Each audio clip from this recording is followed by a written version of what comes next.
Another game where we have a lead late. Find a way to lose it.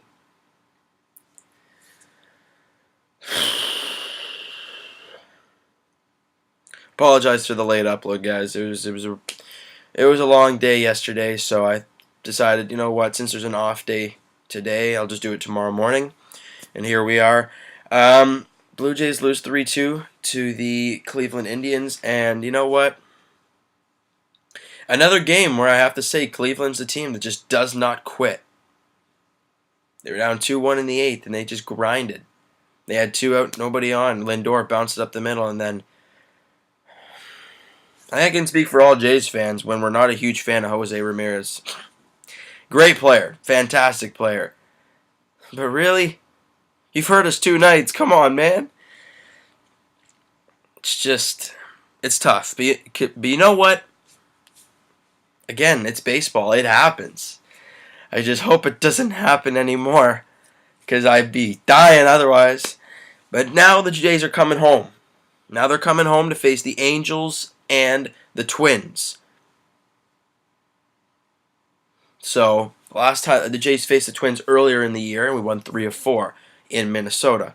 So, and they don't have Eduardo Nunez, who ripped us apart that game. Nonetheless, Angel series coming up. Let's talk a little bit about yesterday's ball game. Brett Cecil, we thought he was coming along, and he blew it. Stroman, though, man, great outing, great outing. 7 1/3, 7 hits, and there was 3 or 4 hits in one inning where they scored the 1 run, which was the 6th. But then he settled down and got it out with just the 1 run against, and then he got 1 walk and he struck out 9 guys. So, just a very, very good outing from him. Melvin, happy belated birthday now. You had a home run on your birthday. Right? Josh Donaldson. I mean, prime. That was a great at-bat for our second run of the game, where he battles, and then just slaps a pitch the other way. Gets was it a single or a double? It might have been just been a long, it was a long single, but it scores a run. And at that point, it was 2-0 Jays. And now, something I want to say. Ryan Goins walks to lead off an inning. Not sure what inning it was. And then Gibbons throws on the hit and run play with Travis. Now, I agree that's an okay move. But Travis is arguably one of our best hitters. Let the kid swing. And if he gets out, for goodness sake, you got Donaldson up next. And then Edwin. So he decides to put him in motion. Travis swings and misses because it was a pitch off the plate.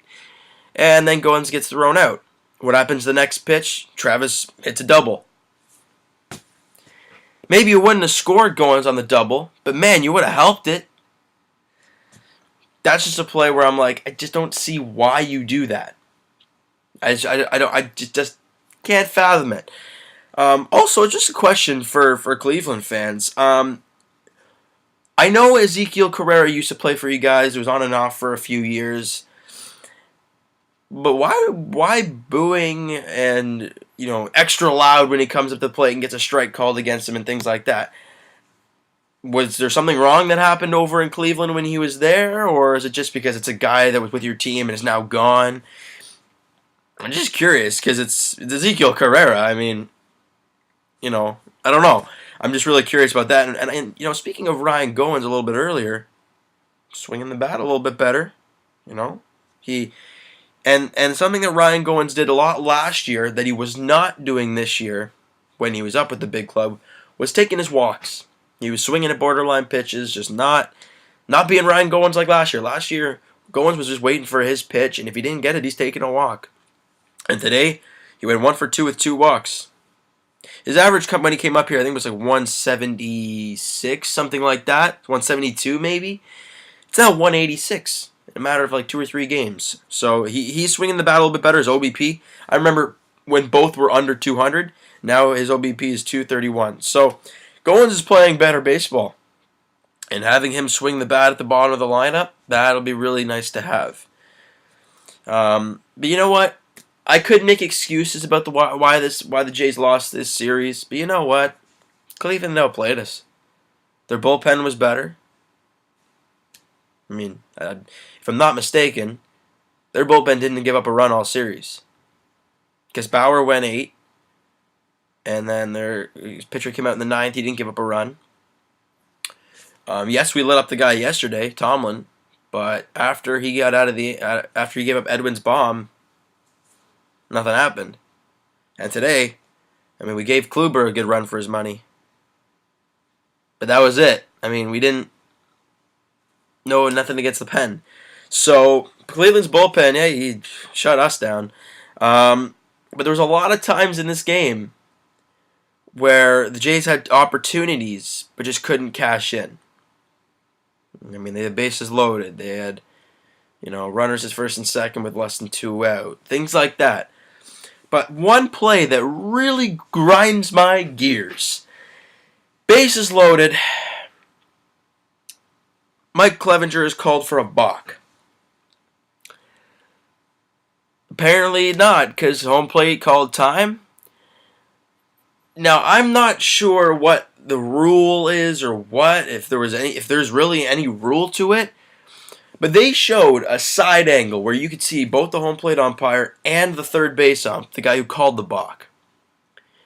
And what you see is the third base ump time, that's a balk, and then a couple seconds after that, I don't know if the home plate umpire looked at the third base ump and, oh, okay, time.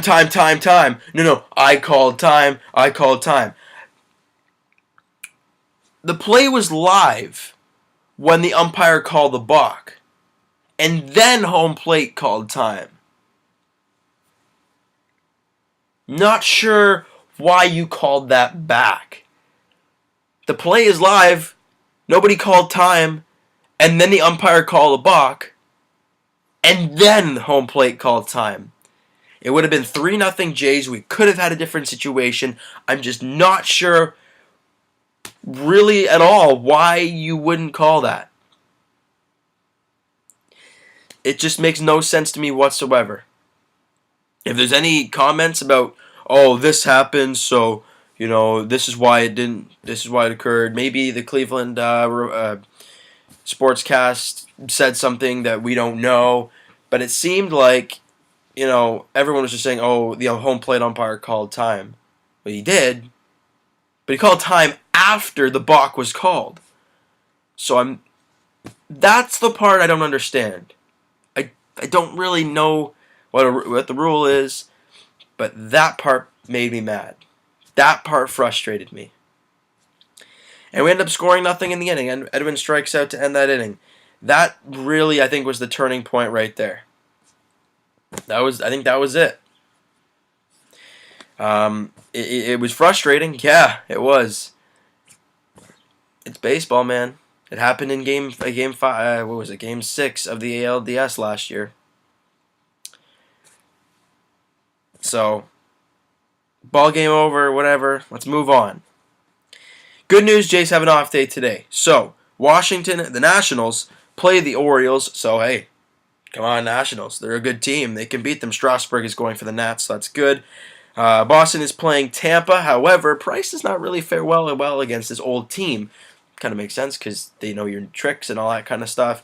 So hopefully Tampa can come out of that. Snell, the rookie, is pitching for the Red Sox. I think all Jays fans are just praying that both teams lose, and I can agree with you. I'm doing the exact same. So, really quickly, before we end the video, let's preview the series coming up against the Angels. Game 1 is tomorrow night.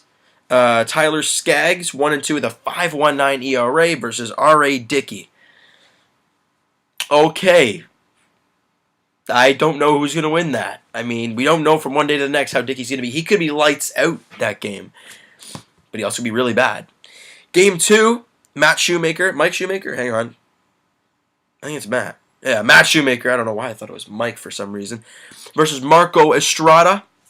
Very winnable game. Matt Shoemaker is 7-13 with a 4.14 ERA. And the finale is Jay Happ versus Jared Weaver. So, again, very, very winnable. I think the Jays can take 2 of 3, maybe even sweep this series. That's my opinion. I hope it happens, because after this tough series against Cleveland, we need to string some wins together. And this is the home stretch where I think we can do so. So that's going to do it for this video. If you guys liked it, hit that like button. If you really liked it, if you really, really liked it, I kind of got to give more emphasis there. Hit the subscribe button. It shows me just how much you guys like these videos. And hey, I'm loving reading the comments. It's so cool interacting with all you guys. And let's keep it up. And we'll talk to you guys Tuesday night. There we go. After Game 1 of the LA series at the Rogers Center. Let's see some good baseball. We'll talk to you guys then.